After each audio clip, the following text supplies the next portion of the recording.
What's up internet, here we go again. Kali ini kita akan membahas alur sebuah film lawas yang berjudul Scorned. Film ini menceritakan tentang seorang pelajar tampan yang dapat rezeki nomplok dari guru les privatnya sendiri hampir setiap hari cuy. Namun ternyata ada udang di balik bakwan. Lantas bagaimanakah cerita selengkapnya? Langsung aja kita masuk ke dalam alur ceritanya.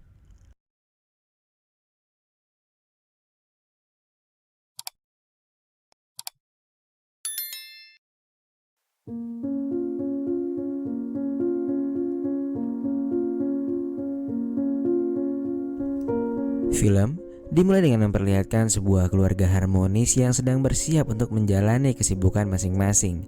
Di sana terdapat sang ayah yang bernama Alex dan istrinya yang bernama Rina. Mereka juga tinggal bersama dengan seorang Simbo yang udah ikut mereka sejak mereka menikah. Sesaat kemudian putra mereka yang bernama Robi datang dan hari ini ternyata si Robi berulang tahun. Namun reaksi kedua orang tua Robi malah biasa-biasa aja cuy. Gak ada yang punya ide buat ngasih kado atau gimana gitu. Mereka berdua malah meminta Simbo untuk menemani Robi di hari ulang tahunnya ini. Dan akhirnya Simbo pun membuatkan kue ulang tahun untuk Robi. Scene berpindah dan memperlihatkan sepasang kekasih yang sedang berdebat. Sang suami bernama Turman, sementara istrinya bernama Amanda. Dan perdebatan mereka disebabkan karena sang suami baru saja membeli sebuah mobil sport yang sebenarnya mereka nggak butuhkan cuy. Agar sang istri nggak semakin marah, Turman pun bilang kalau sebentar lagi proyeknya akan membuahkan hasil yang cukup banyak. Dan setelahnya Turman pun langsung segera berangkat ke kantor. Sesampainya di kantor, Turman terlihat bingung karena atasannya sedang meeting dengan orang yang gak biasa. Turman lantas bertanya kepada sekretaris bosnya itu dan dia mengatakan bahwa orang itu adalah Alex yang sekarang dipercaya oleh bosnya untuk memimpin proyek strategis mereka. Turman yang gak mau kalah pun lantas mengajak bosnya untuk makan malam di rumahnya. Siapa tahu Turman yang nantinya bisa mendapatkan kembali proyeknya itu ya kan. Singkat cerita, Turman dan bosnya pun tiba di rumah. Kemudian bosnya berkenalan dengan Amanda. Saat melihat Amanda, bos pun hanya bisa terkagum-kagum dengan kecantikan yang dimiliki olehnya. Di sini si bos rupanya mulai tergila-gila dengan Amanda. Bahkan dia mengatakan kalau Turman memperbolehkan istrinya bobo dengannya, maka dia akan memilih Turman untuk memimpin proyek strategis kantor mereka. Tapi anehnya nih, Turman yang udah dibutakan dengan uang ini lantas mengajak istrinya untuk minum bareng-bareng cuy. Sampai akhirnya saat Amanda ini udah mulai maboy, Pak Bos pun langsung nyosor ke susu murni nasionalnya si Amanda. Amanda yang kaget lantas langsung berdiri dan pergi meninggalkan bos suaminya itu. Saat di dapur, Turman dan Amanda pun bertengkar karena ulah bosnya Turman yang kurang ajar banget. Nah bangkainya nih, si Turman malah ngebujuk Amanda untuk melakukan perpusrengan duniawi supaya proyek strategis perusahaannya bisa dipimpin oleh Turman cuy. Dan akhirnya karena kebutuhan rumah tangga yang makin mahal, Amanda pun mau gak mau nemenin si Pak Bos itu semalaman. Keesokan harinya seperti biasa, Turman pergi ke kantor untuk bekerja. Namun sialnya proyek strategis yang dijanjikan kemarin akhirnya malah jatuh ke tangan Alex. Saat itu Turman pun dendam besar kepada Alex dan juga bosnya. Dan keesokan paginya karena weekend nih, Amanda pun ngajakin Turman untuk melaksanakan perpusrengan duniawi. Namun Turman menolak dan bilang kalau dia ingin pergi ke kantornya. Dan setibanya di ruangannya, Turman mengeluarkan sebuah pistol dan dia pun tak sadarkan diri cuy. Seorang OB yang sedang berada di sana lantas segera melihat ruangan Turman.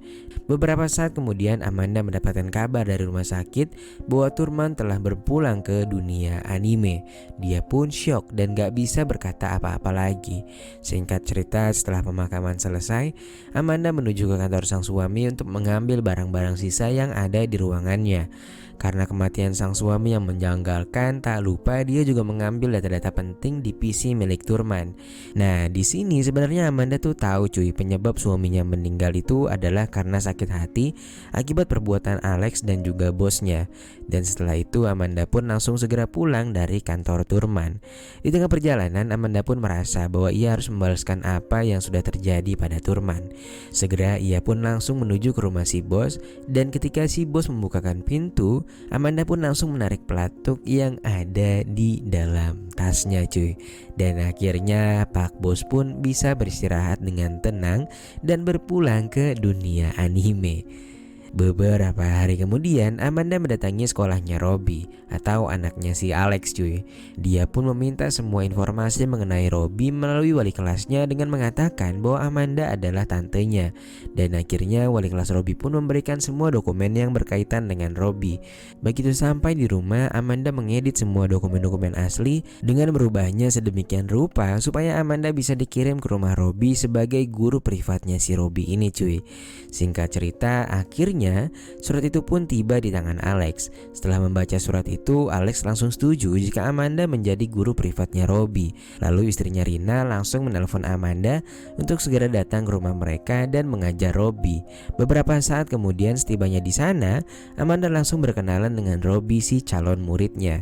Dan saat itu Robby hanya bisa terdiam melihat kecantikan Amanda. Dan tak lama kemudian Alex pun datang. Dan gak jauh dari anaknya, si Alex ini juga cuma melongo melihat kecantikan Amanda yang sungguh mempesona. Setelah itu Amanda beralasan kalau apartemennya sedang diperbaiki dan gak mungkin dia mengajar si Robby di sana. Mendengar hal itu, Alex lantas menyuruh Amanda untuk tinggal bersama di rumah mereka. Keesokan harinya pas pulang sekolah, Robby diajak teman-temannya untuk mabar dulu nih. Namun Robby menolak dan bilang kalau dia mau fokus belajar dulu. Dan gak lama kemudian Amanda pun akhirnya datang menjemput Robby. Amanda yang lagi cantik-cantiknya itu kembali membuat Robby dan teman-temannya sedikit terpancing oleh paras cantiknya.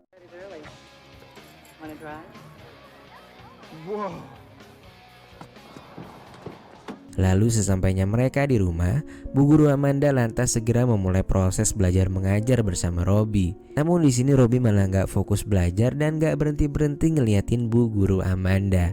Amanda yang tahu kalau Robby tertarik dengannya hanya bisa tersenyum ke arah Robby yang langsung membuat Robby menjadi salting banget cuy. Sesaat setelah belajar selesai, Amanda beranjak mendekati Rina. Gak butuh waktu lama bagi Amanda untuk bisa akrab dengan Rina.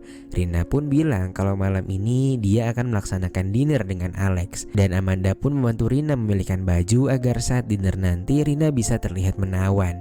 Lalu di malam harinya, Robby sengaja melemparkan bola basket ke arah kamar milik Bu Guru Amanda. Dia pun melihat ke dalam dan mendapati Bu Guru Amanda sedang asyik bermain-main dengan alat yang bisa geter-geter cuy. Namun pemandangan itu nggak berlangsung lama karena Simbo tiba-tiba datang dan segera menyuruhnya untuk kembali ke kamar. Sesaat setelahnya Amanda yang tahu kalau keadaan rumah lagi sepi langsung menuju kamarnya Robby dan menghampirinya. Dia pun bilang agar lain kali jangan berisik supaya Simbo ini nggak tahu apa yang lagi terjadi. Dan Amanda juga bilang kalau mau mampir Robby tinggal ngetuk pintunya aja. Singkat cerita, tepat di tengah malam Robby mengetuk pintu kamar Amanda. Dan tanpa basa-basi Amanda pun segera mengajari pelajaran biologi yang gak bakal dilupain Robby seumur hidupnya cuy. Singkat waktu keesokan harinya, Amanda menghampiri Alex yang sedang bersantai di pinggir kolam. Dan lagi-lagi gak butuh waktu lama bagi Amanda untuk bisa akrab dengan Alex. Sementara itu Rina minta Simbo agar segera menyetrika baju-baju mereka yang lecek. Sementara Rina akan pergi keluar rumah sebentar. Nah di sini sebelumnya Amanda udah ngebikin rencana agar Simbo ini bisa berpulang ke dunia anime dengan tenang. Dan bener aja, ketika Simbo turun ke bawah, dia pun terjatuh dan meninggoy seketika. Sesaat kemudian Robby pulang dari sekolah dan langsung meminta makan siang kepada Simbo. Dia pun mencarinya ke dapur, namun yang dia temui malah Bu Guru Amanda. Dan untuk kedua kalinya mereka pun kembali melaksanakan perpusrengan duniawi cuy. Gak lama kemudian Rina datang dan mencari-cari keberadaan Simbo. Akan tetapi karena Simbo gak menanggapi panggilannya Rina pun akhirnya langsung mengecek ke bawah basement. Dan baru saja ia membuka pintu, Rina langsung histeris melihat Simbo yang udah jatuh tersungkur. Lalu Amanda pun akhirnya berakting bahwa semua ini adalah salahnya karena gak memperhatikan apa yang udah terjadi. Lanjut pas malamnya, Amanda menghampiri Alex yang lagi main biliar sendirian. Amanda yang lagi pakai baju tipis pun seketika langsung membuat burung puyuh menyuruh Alex berontak dari sangkarnya. Dan dengan sedikit pancingan dari Amanda, akhirnya terjadilah kegiatan seru antara Pak Alex dan Bu Guru Amanda. Nah, tapi ternyata cuy, kegiatan Alex dan Amanda juga diketahui oleh Robby yang mengintip dari kejauhan. Lantas ketika Alex selesai, Robby pun menghampiri sang ayah yang sedang rebahan di pinggir kolam. Robby pun mengatakan bahwa ia akan mengadukan semua yang terjadi antara Alex dan juga Amanda jika sang ayah nggak menuruti semua permintaannya. Dan akhirnya mau nggak mau, akhirnya Alex pun menerima kesepakatan itu dengan sangat terpaksa. Dan sekarang Robby pun bebas ngelakuin apa aja di rumah itu. Dan ketika Robby akan pergi tidur, dia dihampiri oleh Bu Guru Amanda di kamarnya. Amanda lantas berpura-pura bahwa tadi dia habis dipaksa sama Alex. Dan kalau Amanda nggak mau ngelakuin itu, maka bisa dipastikan Amanda akan dipecat sebagai guru les privatnya Robby. Mendengar pernyataan Amanda, Robby pun menjadi semakin kesal pada ayahnya sendiri. Keesokan harinya, Amanda mendatangi kamar Rina dan memberikan segelas teh hangat karena dari kemarin Rina masih syok atas kejadian Simbo.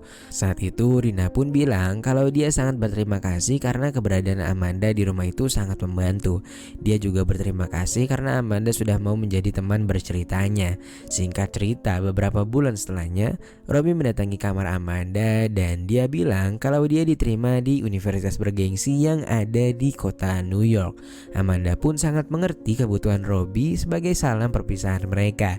Dan akhirnya mereka pun kembali melakukan perpustrengan duniawi sebagai ucapan perpisahan mereka cuy. Menang banyak ya Robby ini. Hingga keesokan harinya, karena Robby udah berhasil masuk ke kampus yang diinginkan, Amanda pun akhirnya resign sebagai guru privat dan segera pergi dari rumah Alex. Singkat cerita, beberapa hari kemudian Rina dan Alex pun menghubungi putra mereka sekedar untuk menanyakan keadaannya. Dan ternyata Amanda juga kini berada di sana dan menemani Robby selama berada di New York cuy. Dan akhirnya film pun ditutup dengan silaturahmi yang terjadi antara Amanda dan juga Robby untuk yang entah yang